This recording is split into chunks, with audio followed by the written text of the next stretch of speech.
Good afternoon students. आप सभी का स्वागत है।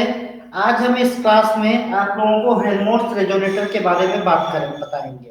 देखिए, हेल्महोल्ट्ज रेजोनेटर जो हमारा होता है, इसका सबसे पहले जो ये डिवाइस बनाई थी 1850 में हर्मन वॉन हेल्महोल्ट्ज ने बनाई थी। और ये जो हमारा है डिवाइस, ये किस प्रिंसिपल पे वर्क करती है? हेल्महोल्ट्ज रेजोनेंस पे वर्क करती है। हेल्महोल्ट्ज रेजोनेंस क्या होता है कि जब ये हमारा क्या होता है, जब हमारी किसी भी कोई कैविटी है या बॉटल है, तो अगर वहां पर जो एयर रेजोनेंस होता है, मींस जब हम किसी बॉटल के सिरे पर जब हम फूकेंगे, ऐसे मुंह से फूकेंगे, तो हमारे मुंह से क्या होगी, वायु जो एयर होगी वो जाएगी और वहां पर जो हमारा बॉटल होगी उसकी फ्रिक्वेंसी से यहाँ पे क्या हो जाएगा, रेजोनेंस होगा। तो हेल्महोल्ट्ज रेजोनेटर हमारा जो है, ये हमारा एयर रेजोनेंस जो कैविटी में होती है, जब किसी हम बॉटल के नेक, देखिए बॉटल का जो शेप होगा इस तरीके से होगा, तो यहाँ पे क्या होता है, ये बॉटल में ये हमारा क्या हो जाएगा, ये जो नेक होती है, इसके हम यहाँ से क्या करेंगे, एयर को ब्लो करेंगे। और जब एयर को ब्लो करेंगे तो लास्ट में जो हमारा छोटा सा एपर्चर होता है या होल होता है, इससे क्या होगी, हमारी साउंड इमिट होगी। तो हेल्महोल्ट्ज रेजोनेटर हमारा टू शेप का हो सकता है, या तो हमारा सर्कुलर हो सकता है या हमारा क्या हो सकता है, सिलेंड्रिकल हो सकता है, दोनों केस में हो सकता है। और साथ ही साथ जब हम इसकी कंस्ट्रक्शन की बात करते हैं, तो इसके कंस्ट्रक्शन में हमारा क्या होता है, ये एक सर्कुलर शेप होगा, या अगर हम सिलेंड्रिकल की बात करें तो सिलेंड्रिकल शेप कैसे हो सकता है, इस तरीके से। ये हमारी नेक हो जाएगी और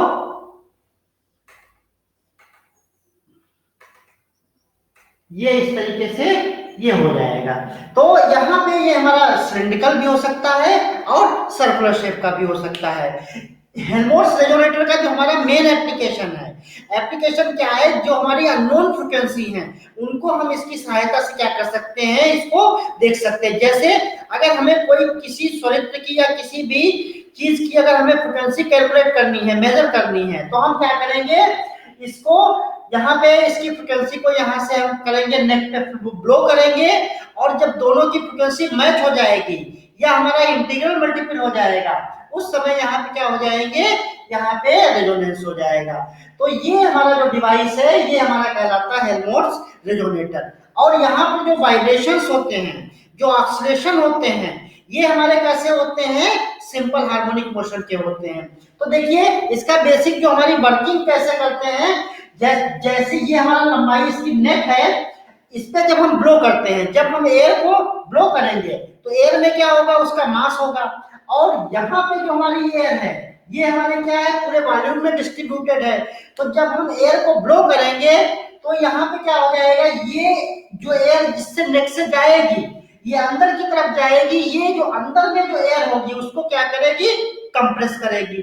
और जब कंप्रेस करेगी तो हमारा जो रेस्टोरिंग फोर्स लग रहा है, रेस्टोरिंग फोर्स क्या करेगा, इसको कंप्रेस करने के बजाय यहाँ पे जो हमारी कंप्रेस करेगा उसको क्या कर देगा, फैला देगा। इस पूरे वॉल्यूम में क्या कर देगा, ये एक्सपेंड कर देगा। और जब एक्सपेंड करेगा तो ये हमारा फिर गैस ऊपर पास होगी। तो ये हमारा प्रोसेस कंटिन्यू होता रहता है, जिसके कारण हम देखते हैं यहाँ पर हमारे ऑसिलेशंस होते हैं। इतना सबको क्लियर है बेटा? अच्छा, नेटवर्क इशू था। देखिए यहां से देखिए, बेसिकली जो हमारा हेल्महोल्ट्ज रेजोनेटर है, ये हमारे रेजोनेंस फेना पर आधारित है। और हेल्महोल्ट्ज रेजोनेटर का जो कॉन्सेप्ट है, जो डिवाइस बनाई थी, हर्मन हेल्महोल्ट्ज ने 1850 में बनाई थी। उन्होंने क्या बताया था, जब हमारा कोई सर्कुलर या सिलिंड्रिकल शेप की कोई बॉटल हो और जिसमें हमारी क्या हो, ये नेक हो। नेक मींस जैसे आप पानी की बोतल देखते हो तो स्टार्टिंग में पतला सा क्या होता है, नेक होती है। तो जब हम नेक के थ्रू एयर को ब्लो करेंगे, तो जब एयर को ब्लो करेंगे तो यहाँ पर क्या हो जाएंगे, यहाँ पे एयर में इसके अंदर जो हमारी एयर होगी उसमें ऑसिलेशंस होंगे। और वो ऑसिलेशंस हमारे कैसे होंगे, सिंपल हार्मोनिक मोशन शो करेंगे। अभी यहाँ पे उसका प्रूफ भी कराएंगे कि सिंपल हार्मोनिक मोशन के ऑसिलेशन होंगे तो उनकी फ्रीक्वेंसी भी क्या होगी। साथ ही साथ हेल्महोल्ट्ज रेजोनेटर की सहायता से जो हमारी अननोन फ्रीक्वेंसी है, हम उसको मेजर कर सकते हैं, उसको हम कैलकुलेट कर सकते हैं यहाँ से हेल्महोल्ट्ज रेजोनेटर की सहायता से। हेल्महोल्ट्ज रेजोनेटर हमारा कोई भी हो सकता है, उसके कंस्ट्रक्शन में हमारी दो चीजें होनी चाहिए। ये हमारा सर्कुलर शेप हो सकता है, यहाँ पर हमारा रेक्टेंगुलर शेप हो सकता है। यहाँ पे हमारा क्या होगा, ये लंबाई में नेक होगी और साथ ही साथ यहाँ पर ये एक छोटा सा हमारा एपर्चर होगा, जिसके सहायता से ये क्या होगी, जब हम ब्लो करेंगे तो इमिट हमारी साउंड को इमिट करेगा। जैसे आप लोग देखते हैं वो सीटी सीटी बजाते हैं, तो सीटी में जैसे ही एयर ब्लो करते हैं, जो नीचे होल होता है वहां से हमें क्या होती है, साउंड इमिट होती है। तो हमारी जो सीटी है, विसल है, वो भी हमारी क्या है, हेल्महोल्ट्ज रेजोनेटर पर ही आधारित है।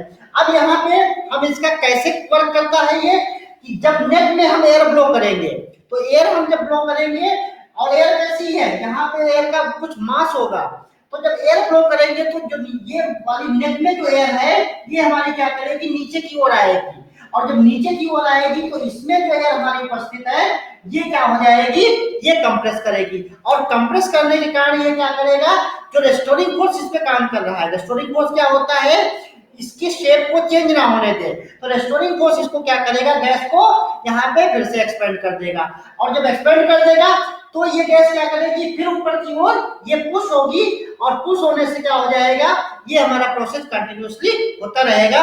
इस तरीके से जो हमारे एक्सलेशंस होंगे, वाइब्रेशन होंगे, वो हमारे सिंपल हार्मोनिक मोशन की तरह होंगे। इतना सबको क्लियर है?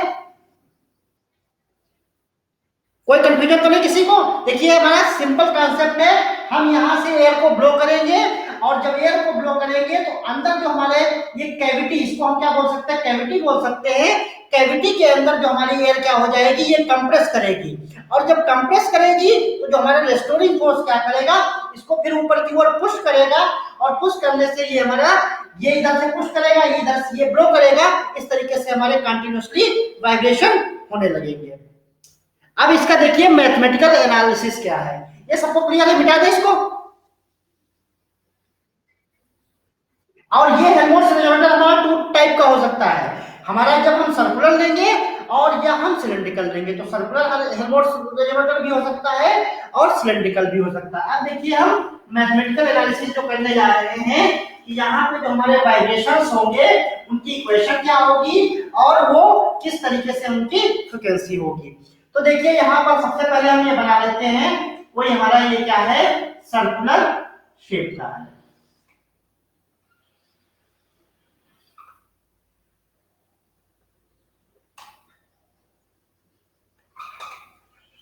इसको हमने मान लिया, नेक मान लिया, और इसकी लंबाई हमने कितनी मान ली, एल मान ली।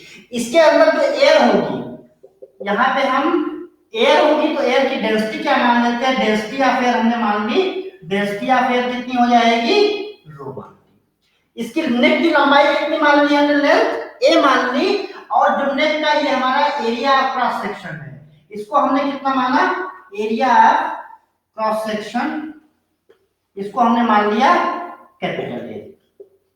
ये हमने तीन चीजें मान ली, डेंसिटी ऑफ एयर मान ली, जिसको हमने रो से डिनोट किया है, एरिया ऑफ क्रॉस सेक्शन हमने किसका माना है, नेक का माना है, ये ए माना है, और नेक की लेंथ हमने कितनी मान ली है, एल मानी है। जब हम एयर ब्लो करेंगे, तो जब हम एयर ब्लो करेंगे तो यहाँ पे जो एयर का जो मास होगा, मास ऑफ एयर कितना हो जाएगा, मास ऑफ एयर हमने स्मॉल एम माना, और मास का हमारा जो फार्मूला होता है, क्या होता है, mass equal to density into volume. क्या फार्मूला होता है मास का, डेंसिटी द्रव्यमान, density into volume. Density air की यहाँ पर हमने कितनी मानी है, रो मानी है, और वॉल्यूम कितना हो जाएगा, इसकी लेंथ हमने कितनी मानी, एल मानी, क्रॉस सेक्शन एरिया कितना माना, ए माना, तो यहां से हो जाएगा रो ए इंटू। इतना सबको क्लियर है? हाँ, अब ये हमने क्या माना, ये हमारा क्या हो जाएगा, जो हम एयर ब्लो करेंगे उसका क्या हो जाएगा, मास हो जाएगा। अब देखिए जब हम इस एयर को ब्लो करेंगे तो हमारे क्या हो जाएगा, ये अंदर यहाँ पे क्या हो जाएगा, कुछ डिस्प्लेसमेंट होगा एयर का। अगर हम एयर का डिस्प्लेसमेंट मान ले स्मॉल एक्स है, ठीक, तो एयर का जब डिस्प्लेसमेंट होगा तो ये हमारी एयर क्या करेगी, ब्लो जो होगी ये ब्लो करेगी, इसके कारण यहाँ पर क्या हो जाएगा, यहाँ पर कंप्रेस हो जाएगा। और जब भी कंप्रेशन होता है तो वॉल्यूम में क्या होता है, चेंज होता है। तो यहाँ पर क्या हो जाएगा, जो अंदर हमारी एयर है इसका वॉल्यूम क्या हो जाएगा, चेंज हो जाएगा, या हम कह सकते हैं वॉल्यूम में क्या हो जाएगा, कंप्रेशन के कारण वॉल्यूम क्या हो जाएगा, कम हो जाएगा। तो वॉल्यूम हम कितना मान लें, अगर हम वॉल्यूम चेंज मान लें, और ये वॉल्यूम कब चेंज होगा, जब हम इस नेक के थ्रू एयर को ब्लो करेंगे। तो वॉल्यूम चेंज को हम मान लेते हैं यहाँ से माइनस डेल्टा भी मान लेते हैं। माइनस हमने साइन क्यों लगाया है, क्योंकि जब ये ऊपर से हम एयर को ब्लो करेंगे तो इन साइड हमारी कैविटी में क्या हो जाएगा, ये कंप्रेशन होगा, और कंप्रेशन में हमेशा क्या होता है, वॉल्यूम कम होता है। अब अगर इस कंप्रेशन का हम वॉल्यूम निकालें कितना होगा, तो यहां से देखिए इसका क्रॉस सेक्शन एरिया कितना था, ए था, और डिस्प्लेसमेंट अगर हम माने x है तो डिस्प्लेस इसकी वैल्यू हम कितना लिख सकते हैं, माइनस ए एक्स। इतना सबको क्लियर है, बताइए पहले।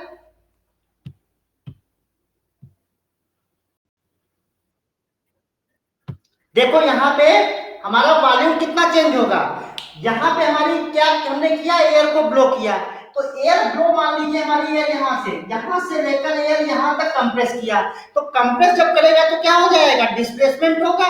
तो डिस्प्लेसमेंट हमने कितना माना, x माना, और एरिया कितना है, a है, तो हमारा वॉल्यूम कैसे निकालेंगे, चेंज कितना वॉल्यूम हो जाएगा, जितना हमारा डिस्प्लेसमेंट होगा, मान लीजिए हमारा यहाँ पर पहले था, और जब हमने कंप्रेस किया तो ये क्या हो जाएगा, हमारा खिसक के कहां पे आ जाएगा, यहाँ पे आ जाएगा।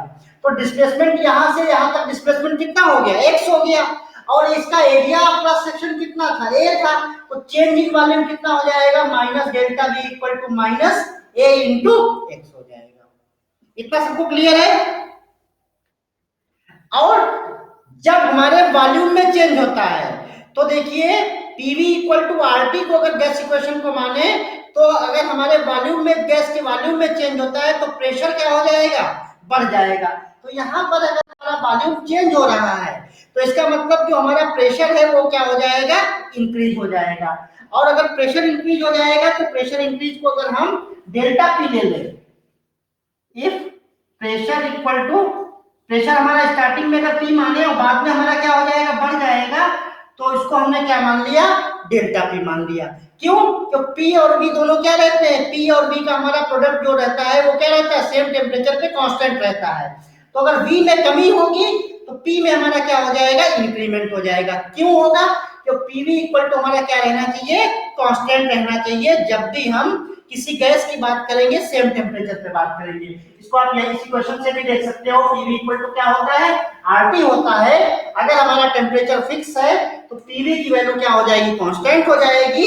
यहाँ पर हमारा वॉल्यूम चेंज हो रहा है, कम हो रहा है, तो प्रेशर हमारा क्या हो जाएगा, इंक्रीज कर जाएगा। और वो इंक्रीज प्रेशर हमने मान लिया कितना हो गया, डेल्टा पी हो गया। यहाँ पर हमने वैल्यू इसकी कितनी ली है, प्लस ली है।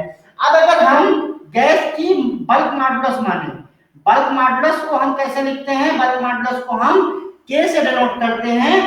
बल्क मॉडुलस, तो बल्क मॉडुलस की जो डेफिनेशन होती है क्या होती है हमारी, के इक्वल टू प्रेशर अपॉन क्या होता है, वॉल्यूम स्ट्रेन, यही तो होता है। देखिए जो बल्क मॉडुलस का जो फार्मूला है लिक्विड के केस में या गैस के केस में, जब हम प्रेशर अप्लाई करते हैं तो वॉल्यूम में क्या होता है, चेंज होता है, और जो वॉल्यूमेट्रिक स्ट्रेन होती है means change in volume divided by original volume is called volumetric strain. जब हम प्रेशर लगाने से हमारा क्या हो रहा है, वॉल्यूम में चेंज हो रहा है, तो उस दोनों के रेशियो को हम क्या बोलेंगे, बल्क मॉडुलस बोलेंगे। इसको हम हिंदी में बोलते हैं, क्या बोलते हैं इसको, यंग मॉडुलस होता है, यंग प्रत्यास्थता गुणांक, बल्क मॉडुलस नहीं, हाँ आयतन प्रत्यास्थता गुणांक, हाँ आयतन प्रत्यास्थता गुणांक के इक्वल टू हो जाएगा प्रेशर अपॉन वॉल्यूमेट्रिक स्ट्रेन। अब देखिए यहां से,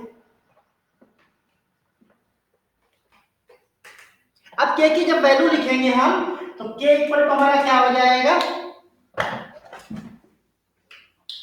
के इक्वल टू हमारा हो जाएगा प्रेशर, प्रेशर कितना है, डेल्टा पी है, और वॉल्यूमेट्रिक स्ट्रेन कितनी है, माइनस डेल्टा बी अपॉन,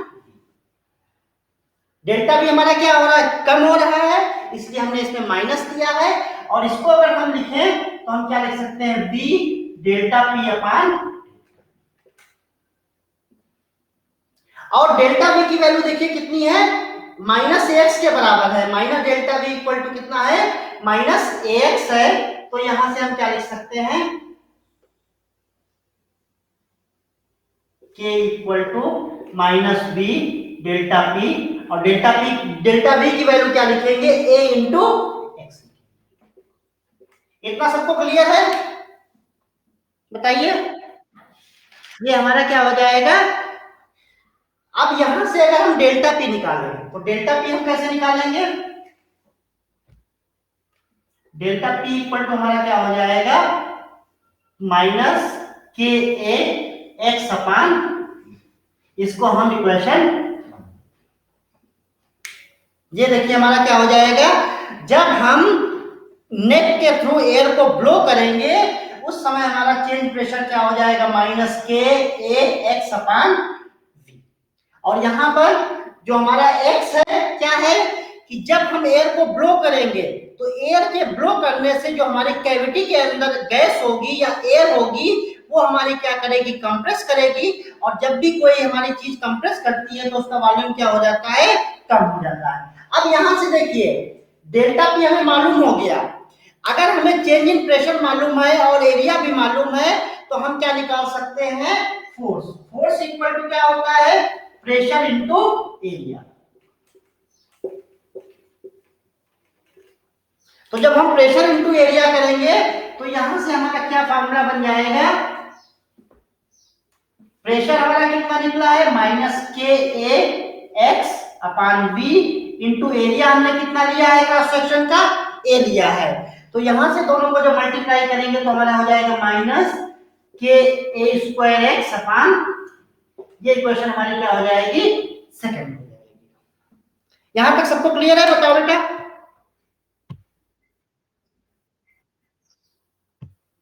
अब देखिए फोर्स पता चल गया, और जो हमने एयर ब्लो की थी उसका डिस्प्लेसमेंट कितना था, एक्स था।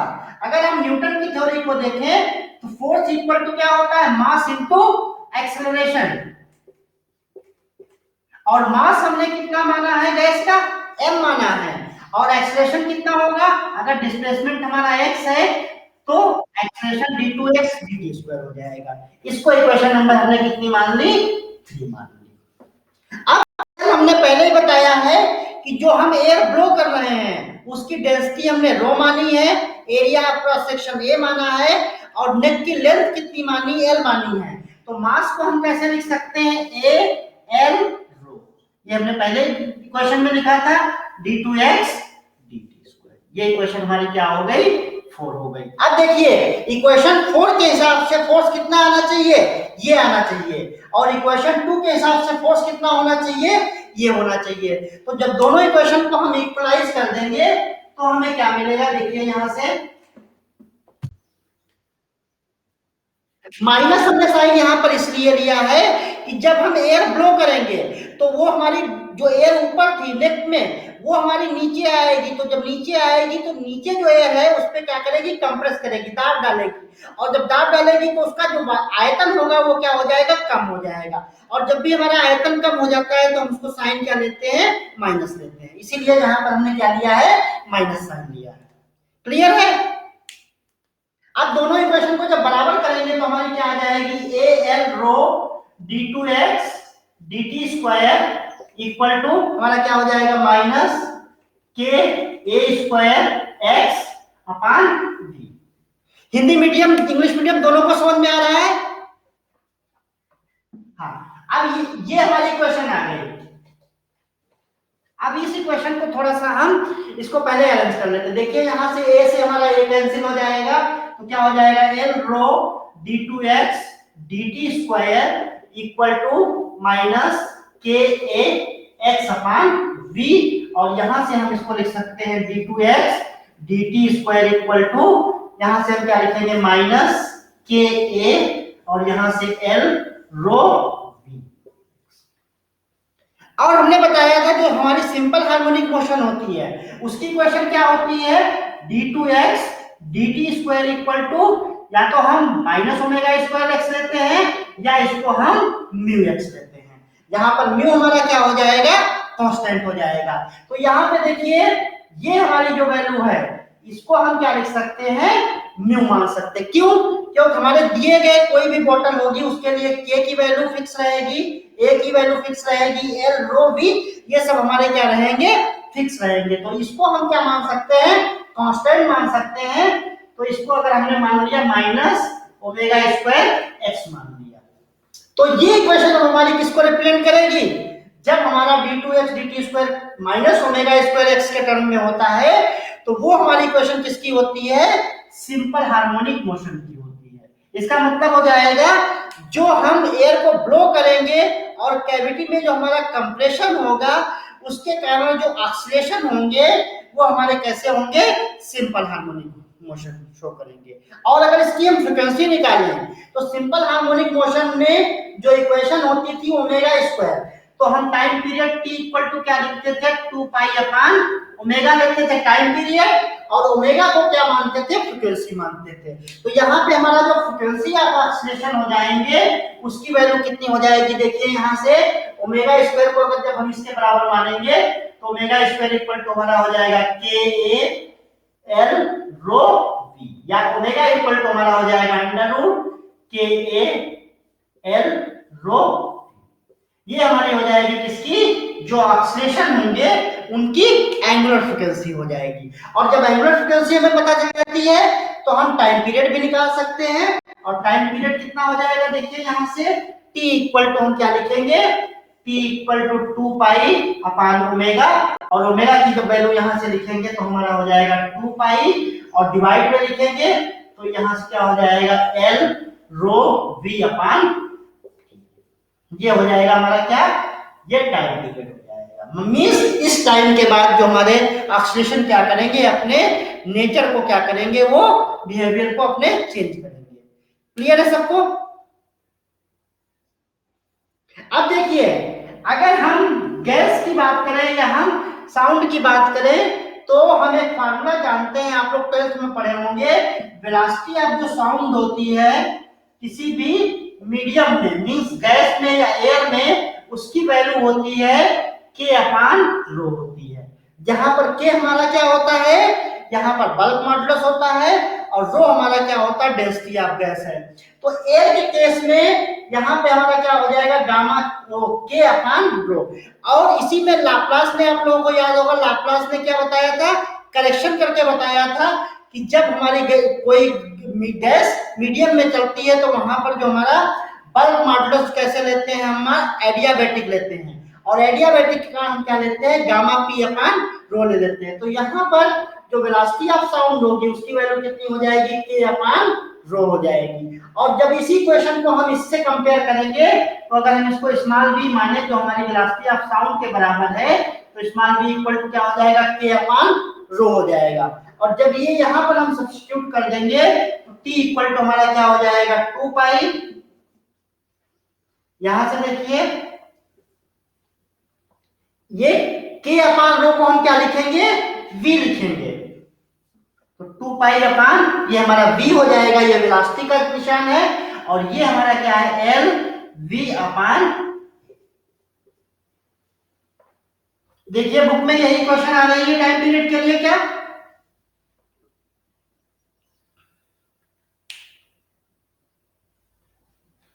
2 पाई अपान एल वी अपान ए। हाँ, और जब हम के अपान रो को नहीं लिखेंगे तो हमारी ये इक्वेशन हो जाएगी, ये हमारी इक्वेशन शायद बनी थी 5th, और ये इक्वेशन हो जाएगी 6th। इसको इक्वेशन नंबर में लेते हैं 4। तो इक्वेशन 4 हमारी क्या बताएगी, ये एंगुलर फ्रीक्वेंसी को रिप्रेजेंट करेगी। 5th और 6th हमारे क्या बताएंगे, जो वाइब्रेशन होंगे उनके टाइम पीरियड को बताएंगे। सबको क्लियर है? कोई किसी को डाउट हो तो आप लोग पूछ सकते हैं। क्या फ्रीक्वेंसी यहाँ पे देखो, ये हमारी क्या हो जाएगा, ओमेगा। जब हम सिंपल हार्मोनिक मोशन की इक्वेशन की बात करते हैं तो उसकी इक्वेशन हम जो लेते हैं d2x dt square plus omega square x equal to हम क्या लेते हैं, 0 लेते हैं। तो यहाँ पे जो कांस्टेंट होता है वो हमारा किसको रिप्रेजेंट करता है, एंगुलर फ्रीक्वेंसी को रिप्रेजेंट करता है। तो यहाँ पर जब हम उससे कंपेयर करेंगे तो ओमेगा स्क्वायर इक्वल टू हमारा क्या हो जाएगा के एल रो वी, और ओमेगा की वैल्यू निकालेंगे तो के एल रो वी। और जब हमारी एंगुलर फ्रीक्वेंसी आ गई तो इसी का जो हम रेसिप्रोकल कर देंगे। अगर हम लीनियर फ्रीक्वेंसी निकाले तो linear frequency F equal to हमारा क्या हो जाएगा 1/t हो जाएगा, और 1/t करेंगे तो हम क्या हो जाएगा v/2 पाई, और यहां से हमारा हो जाएगा a/l, ये हमारी हो जाएगी फ्रीक्वेंसी। फ्रीक्वेंसी क्या होगी कि ये हमारे जो वाइब्रेशन होंगे, एक वाइब्रेशन कंप्लीट करने में कितना समय लगेगा, ये टी टाइम लगेगा। तो एक सेकंड में कितने वाइब्रेशन होंगे, ये हमारी किस चीज से डिनोट होती है, ये हमारी लीनियर फ्रीक्वेंसी से डिनोट होती है। तो ये हमारा लीनियर फ्रीक्वेंसी का फार्मूला आ जाएगा। ये हमारा स्मॉल एफ है लीनियर फ्रीक्वेंसी, और ओमेगा हम क्या लेते हैं, omega equal to 2 pi F लेते हैं। जब इसी को हम मल्टीप्लाई करेंगे 2 पाई से तो ये हमारा किसके बराबर हो जाएगा, ओमेगा के बराबर हो जाएगा। बताइए इसके बाद क्लियर है सबको, समझ में सबको आ गया। देखो हेल्महोल्ट्ज रेजोनेटर, हाँ क्या बोल रहे बेटा, हाँ अभी बता रहे हैं। पहले ये देखो इस यहां तक किसी को कोई प्रॉब्लम तो नहीं, हाँ तो इसको देखिए, जब आप क्वेश्चन में लिखते हो, आपकी हमने बुक में देखा था, उन्होंने बहुत शॉर्ट में उसको कर दिया है। तो इसका आप जब लिखेंगे तो सबसे पहले ये किस लिए उपयोग में आता है, ठीक, फिर दूसरे के बाद हम इसका कंस्ट्रक्शन लिखेंगे, किस प्रकार से ये बने होते हैं, उसके बाद हम इसकी वर्किंग लिखेंगे, और उसके बाद हम इसको डिराइव करेंगे, ठीक। तो कंस्ट्रक्शन में इसका सिंपल है कि कोई भी हमारा सर्कुलर या सिलेंड्रिकल शेप का होता है, जिसमें एक लंबी सी गर्दन होती है और नीचे छोटा सा होल होता है। गर्दन से हम क्या करते हैं, एयर को ब्लो करते हैं, और जो होल होता है उससे हमारी साउंड इमिट होती है। और इसका उपयोग क्या होता है कि जो हमारी अननोन फ्रीक्वेंसी है उसको मापने के लिए, मेजर करने के लिए, उसको पहचानने के लिए हमें हेल्महोल्ट्ज रेजोनेटर की आवश्यकता पड़ती है। और ये कैसे पहचानते हैं, मान लीजिए कोई हमारी अननोन फ्रीक्वेंसी है और हमें इसके अंदर जो एयर है उसकी फ्रीक्वेंसी मालूम है, तो रेजोनेंस जब होगा, रेजोनेंस में क्या होता है, जो हमारी नेचुरल फ्रीक्वेंसी है और जो फ्रीक्वेंसी है हमारी जो हमारी वस्तु की, दोनों की या तो बराबर हो जाए या कोई मल्टीपल में होती है, तो वहां पे क्या हो जाते हैं, जो वाइब्रेशन होते हैं वेरी, उनका एम्पलीट्यूड क्या हो जाता है, बहुत बढ़ जाता है। तो यहाँ पे जो हमारी साउंड होगी, साउंड की इंटेंसिटी से हम पता करेंगे कि वहां पे रेजोनेंस हो रहा है, रेजोनेंस नहीं हो रहा है। तो इस तरीके से हम अननोन फ्रीक्वेंसी को इसकी सहायता से हम देख सकते हैं। अब दूसरा हमारा जो टॉपिक है बाइफिलर ऑक्सीडेशन।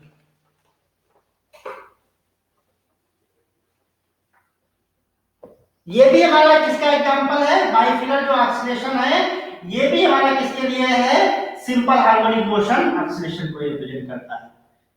जितने भी हमारे जो है बाइफिलर ऑक्सीडेशन है, चाहे हमारा हेल्महोल्ट्ज रेजोनेटर है या हमारा एलसी सर्किट है, इन सब में हमारे जो ऑक्सीडेशन होते हैं उनका नेचर कैसा होता है, सिंपल हार्मोनिक मोशन की तरह होता है। और सिंपल हार्मोनिक मोशन में क्या होता है कि जो रेस्टोरिंग फोर्स होता है इसकी वैल्यू हमेशा क्या होती है, डिस्प्लेसमेंट के प्रोपोर्शनल होती है, और डायरेक्शन हमेशा क्या होती है, अपोजिट होती है। और दूसरा हमारा क्या होता है, सिंपल हार्मोनिक मोशन में कोई भी वस्तु होती है वो टू एंड फ्रो मोशन करती है। तो जब हम बाइफिलर ऑक्सीडेशन की बात करते हैं तो बाइफिलर हमारी ऑक्सीडेशन में हमारा क्या होता है, ये हमारा रेक्टेंगुलर या सिलेंड्रिकल शेप के दो हुक्स का सेट होता है। देखिए इसका अगर हम डायग्राम बनाएं, ये हमारी अगर वर्टिकल एक्सिस माने, इसका पहले डायग्राम समझ लीजिए, ये हमारे हुक्स हैं,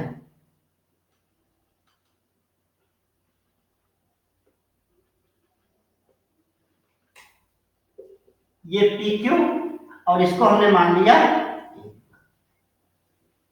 और इनको हमने पी क्यू को क्या किया है, ये हमने एक रस्सी से ये इसको बांध दिया है, और ये क्यू को भी बांध दिया है।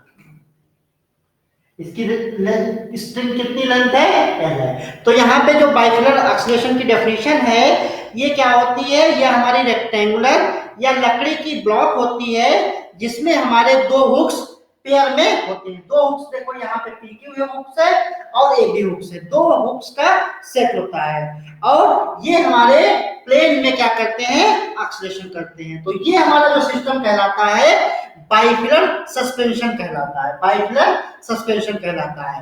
अब हम क्या करेंगे, जब हम इसको थोड़ा सा ट्विस्ट करेंगे, ट्विस्ट का मतलब थोड़ा सा इसको हम जब घुमाएंगे तो घुमाने से हमारा क्या हो जाएगा, यहाँ पे ये क्या करने लगेगा, ऑक्सीलेट करने लगेगा। और यहाँ पे जो ऑक्सीलेशन होंगे वो भी हमारे क्या होंगे, सिंपल हार्मोनिक मोशन की तरह होंगे। देखिए यहाँ से, तो अगर हम इसको थोड़ा सा घुमा दें,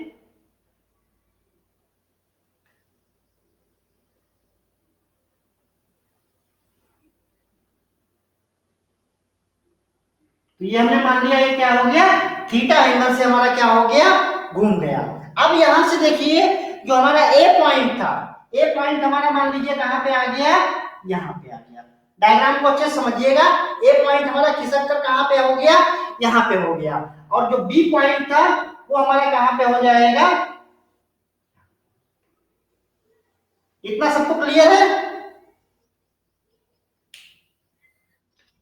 ये देखो यहाँ पर बाइफिलर ऑसिलेशन में हमारे क्या होते हैं, कोई रेक्टेंगुलर शेप की कोई मेटल या वुडन ये ब्लॉक होता है जिसमें हमारे दो पेयर हुक्स के लगे रहते हैं, जो हमारे क्या करते हैं, ये हमारे प्लेन में वाइब्रेट करते हैं। अब ये देखिए, ये हमने हुक्स थे पी क्यू और ए बी।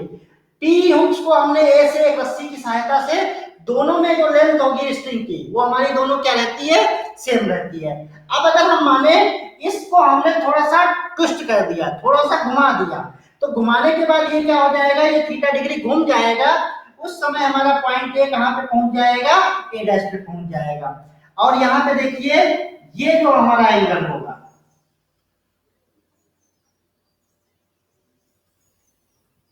ये बी कौन ये हमारा कितना एंगल बनाएगा, ये एंगल दोनों क्या बनाएंगे, सेम बनाएंगे।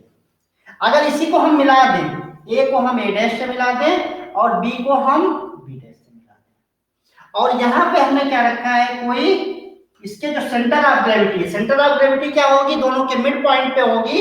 यहां पे अगर हम एम मास का कोई ब्लॉक लटका दे या कोई पार्ट ऑब्जेक्ट लटका दे तो उसका वेट किधर की ओर लगेगा, नीचे की ओर लगेगा। ये एम है मास इसका, ग्रेविटी नीचे की ओर होगी तो इसका फोर्स कितना लगेगा, mg लगेगा। और ये जो रस्सी है हमारी, इसमें स्प्रिंग में कितना होगा टेंशन, टी होगा, इसमें भी कितना होगा टेंशन, टी होगा।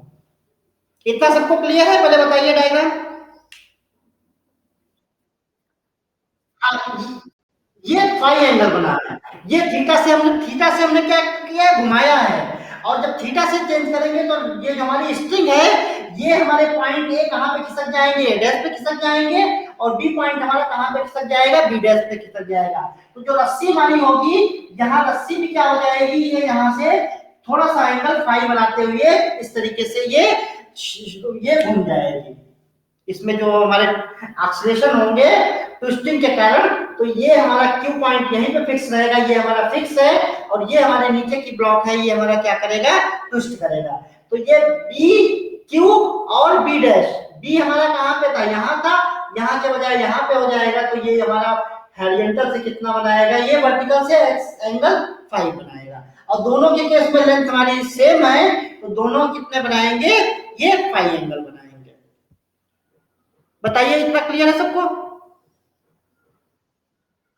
देखो डायग्राम फिर से समझ लो, कुछ बच्चे चैट बॉक्स में बोल रहे हैं कि डायग्राम नहीं समझ में आया। देखो यहाँ पर बाइफिलर ऑक्सीलेशन में हमारे क्या होते हैं, ये रेक्टेंगुलर, या इसको यहाँ पे सिलेंड्रिकल भी बना सकते हो या रेक्टेंगुलर भी बना सकते हो। ये दो रेक्टेंगुलर ब्लॉक होते हैं जो जिसमें हमारे दो हुक्स लगे रहते हैं, ये हुक है और एक ये हुक है।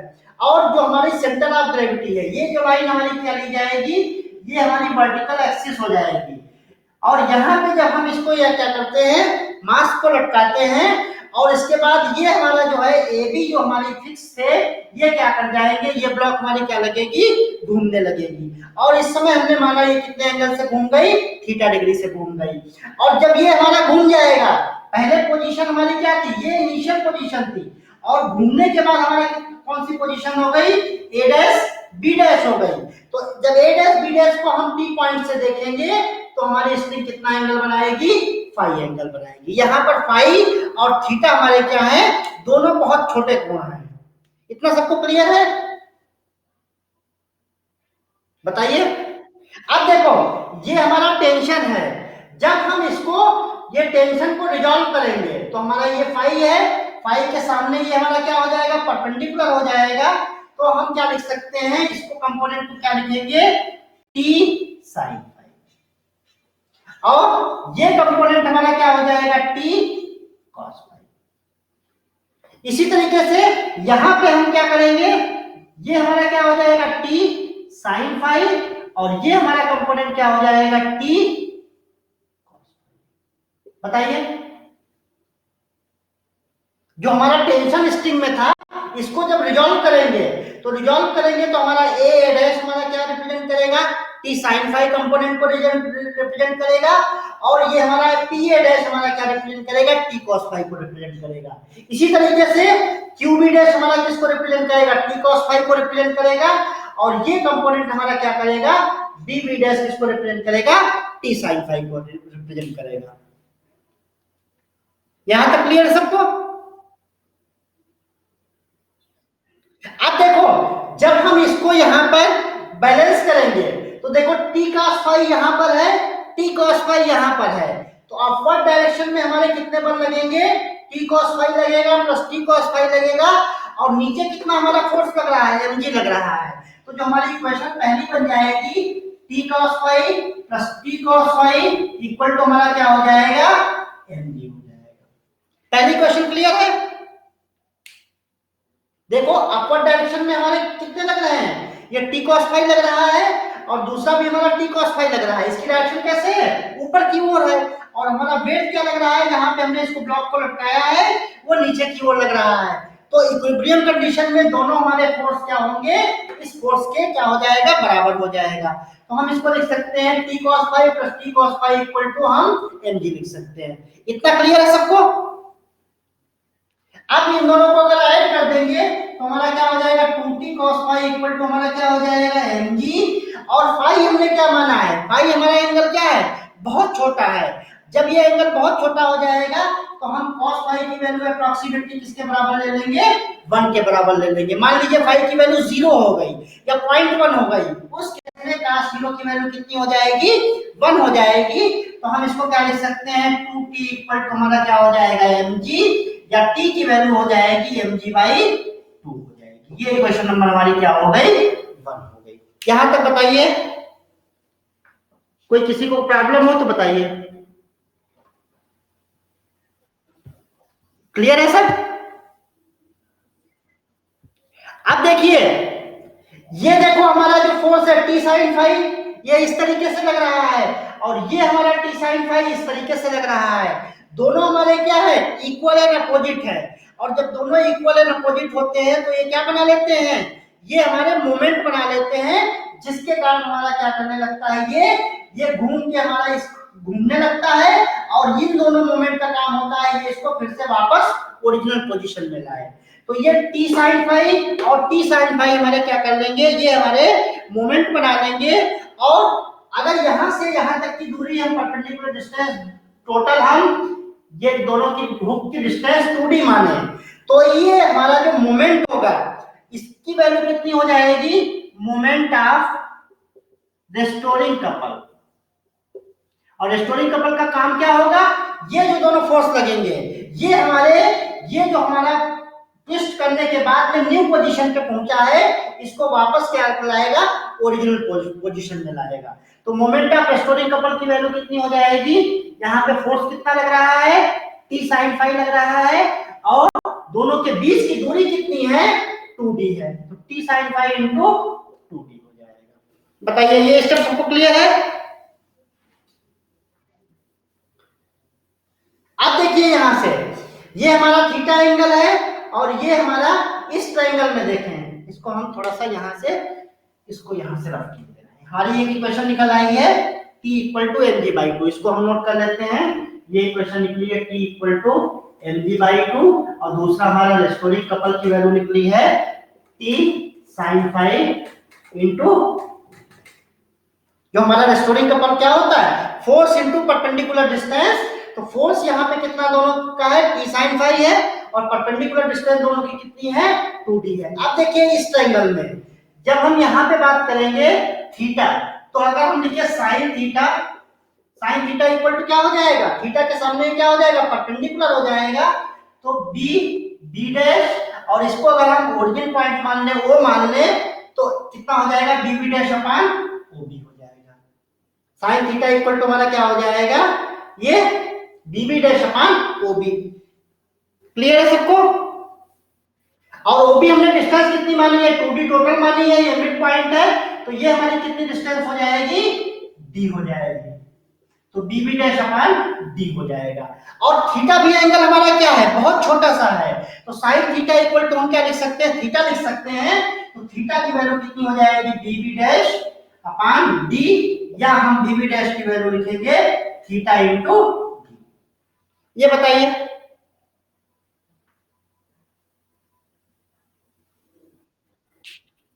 अब देखो, अब यहां क्या बताओ,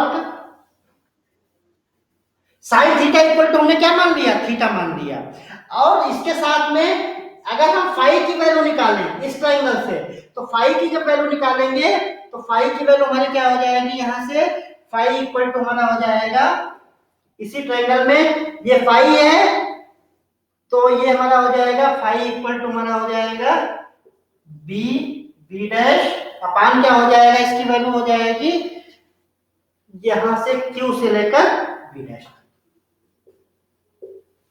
देखिए, इसको भी हम साइन फाई लिख सकते हैं, साइन फाई इक्वल टू क्या हो जाएगा, फाई के सामने क्या हो जाएगा, परपेंडिकुलर हो जाएगा, तो sine phi equal to B dash upon Q B dash. इतना क्लियर है सबको?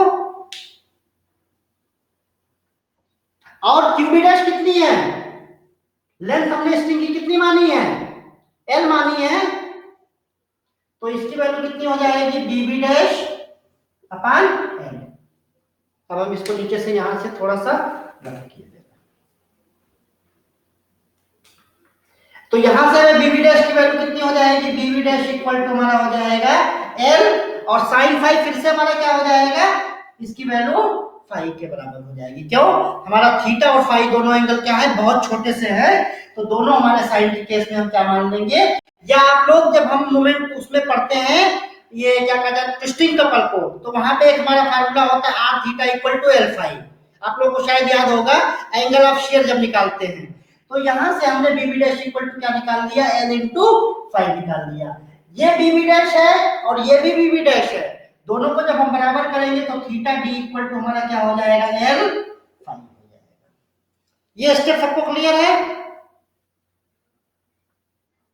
अब यहां से देखो, ये हमारे पास कितना है, टी साइन फाई है, तो यहां से अगर हम इसकी वैल्यू निकालें, फाई इक्वल टू कितना हो जाएगा, theta D upon,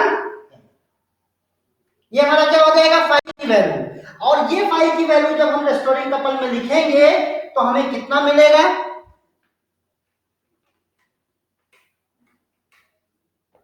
moment of restoring couple को हमने आर डॉट सी लिख दिया, R for restoring, C for couple, तो रेस्टोरिंग कपल की वैल्यू कितनी थी, टी साइन फाई, और फाई एंगल हमारा क्या है, बहुत छोटा सा है, तो साइन फाई को हम क्या मान लेंगे, फाई मान लेंगे, तो टी फाई इंटू 2d, और फाई की वैल्यू जब यहां से लिखेंगे, टी फाई की वैल्यू है थीटा डी अपान एल इंटू,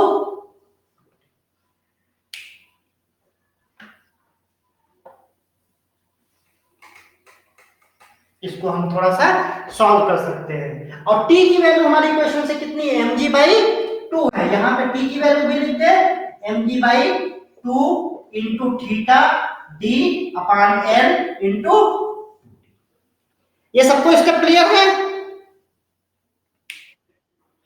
कोई आप लोग कंफ्यूजन हो तुरंत बताइए।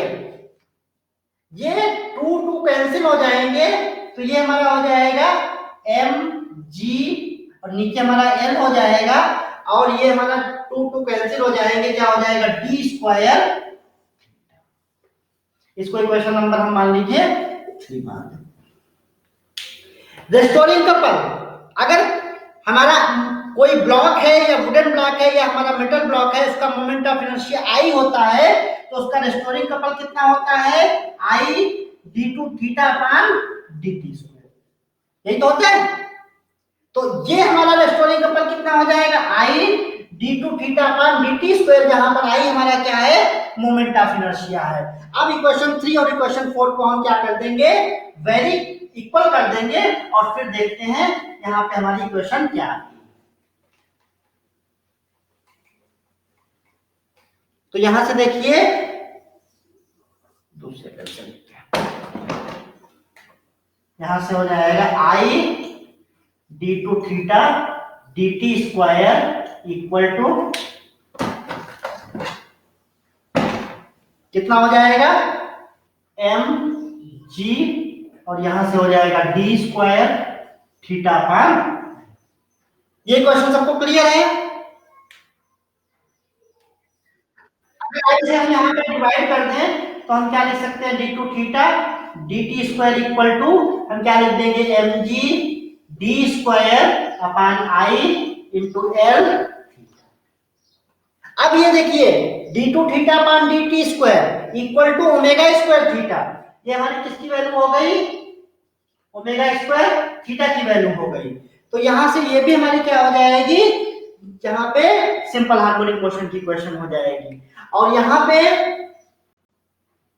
ओमेगा स्क्वायर की वैल्यू कितनी हो जाएगी, ओमेगा स्क्वायर इक्वल टू हमारा हो जाएगा M G D square upon I. D हमारा क्या है, जो दोनों हुक्स थे पी और क्यू, उनकी बीच की टोटल डिस्टेंस हमने कितनी मानी थी, 2d मानी थी, उसकी जो हाफ डिस्टेंस कितनी होगी, डी होगी। तो ओमेगा की वैल्यू जब निकालेंगे तो ओमेगा इक्वल टू हमारा हो जाएगा ये under root M G D upon I into, और जब ओमेगा आ गया तो हमारा टाइम पीरियड कितना हो जाएगा, जो हमारे एक्सेलरेशंस होंगे इनका टाइम पीरियड हमारा हो जाएगा t equal to 2 pi by omega होता है। और यहां से जब हम वैल्यू लिखेंगे 2 पाई अपॉन ओमेगा की वैल्यू लिखेंगे तो ये हमारा हो जाएगा under root I into L upon M G. ये हो जाएगा टाइम पीरियड ऑक्सीलेशन के। क्लियर है सबको?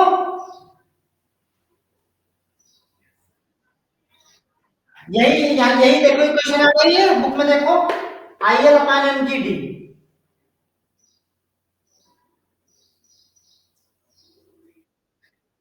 डी स्क्वायर है।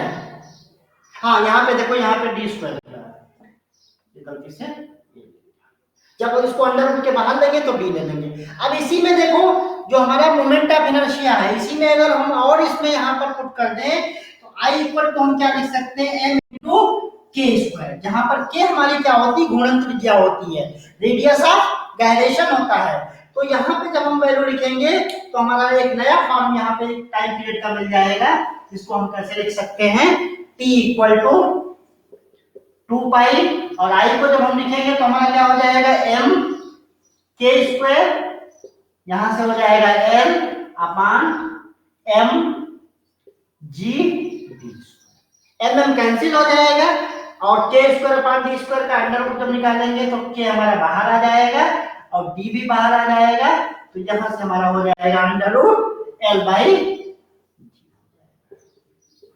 ये देखिए यहां पर ध्यान दीजिएगा कि हमारी क्या है, रेडियस ऑफ गायरेशन, घूर्णन त्रिज्या जो होती है रेडियस ऑफ गायरेशन। ये आपका यहाँ पे ये बाइफिलर एक्सीलरेशन द्वितंतु दोलन भी हो गए। समझ में सबको आ गए? कुछ किसी को कुछ पूछना है?